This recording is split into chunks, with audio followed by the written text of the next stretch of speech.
¿Saben? Hay una pregunta, una sola, que es tan poderosa que su eco viaja desde el primer jardín de la humanidad hasta los pies de una cruz. Es una pregunta que da inicio a una búsqueda. Y esa búsqueda, bueno, esa búsqueda lo define absolutamente todo. Vamos a ver de qué se trata. A ver, imaginemos la escena por un momento. Justo después de la caída, las primeras palabras de Dios al ser humano no son de condena ni un castigo. No, para nada. Son, sorpresivamente, una pregunta. ¿Dónde estás? Y aquí es donde la historia se pone realmente interesante. Esto no tenía que ver con un lugar físico, sino con una relación. O sea, es obvio que Dios sabía dónde estaba Adán. La pregunta era más bien para Adán, porque él era el que ya no sabía dónde estaba parado, en su relación con Dios. Bueno, vamos a la primera parte de este análisis, la pregunta en el jardín.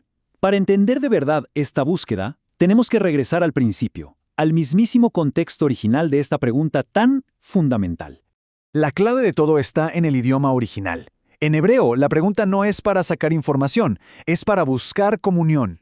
No era un simple, oye, ¿en qué arbusto te metiste? Era más bien un lamento, un anhelo. ¿Dónde está ese hijo que solía caminar conmigo cuando caía el sol?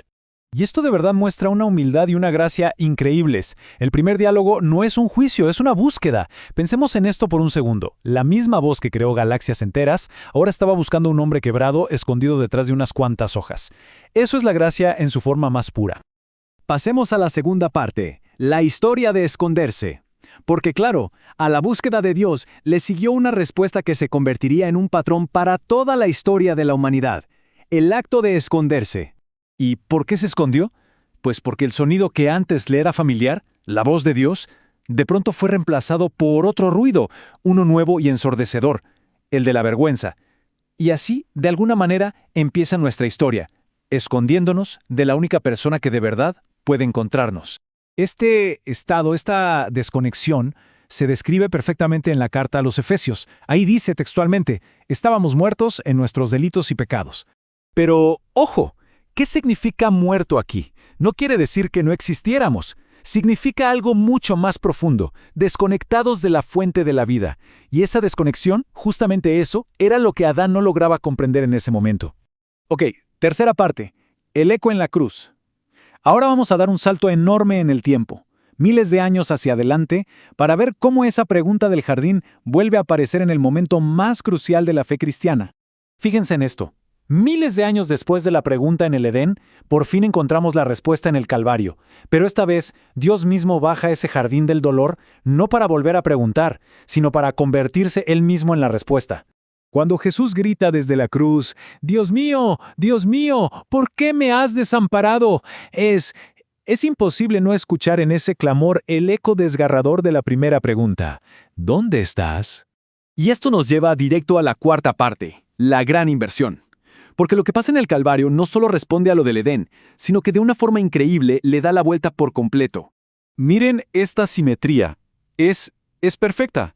En el Edén, el hombre se esconde de Dios. En el Calvario, Dios esconde su rostro por amor al hombre. En el jardín, Adán rompe la relación entre los árboles. En la cruz, Cristo la restaura entre dos maderos. Donde el hombre se ocultó, Dios se expuso. Es, literalmente, la inversión más grande de la historia. Y es aquí donde el círculo se cierra. Esa búsqueda que empezó con una pregunta de separación, un ¿dónde estás?, encuentra su final definitivo en una declaración de redención. Consumado es. La búsqueda ha terminado. Llegamos a la quinta y última parte, la búsqueda eterna. Porque a ver, ¿qué significa todo esto para nosotros hoy? ¿Cómo sigue resonando esa pregunta en el presente? Y esto lo cambia todo. Cuando esa pregunta resuena en la vida de alguien, no es para señalar o para humillar. Es un recordatorio de que incluso cuando uno se esconde, sigue siendo buscado. Y creo que esta es la idea central de todo esto. El cielo sigue y sigue haciendo la misma pregunta. Y no es porque necesita encontrarnos, es porque sencillamente no soporta la idea de perdernos. Esa pregunta que se hizo en los inicios del tiempo y que fue respondida en una cruz, no se ha callado. Sigue resonando hoy. El Dios que pregunta ya hizo todo el camino para encontrar. Así que la pregunta queda en el aire, invitando a la reflexión. ¿Cuál es la respuesta de la humanidad ante una búsqueda tan, pero tan incansable?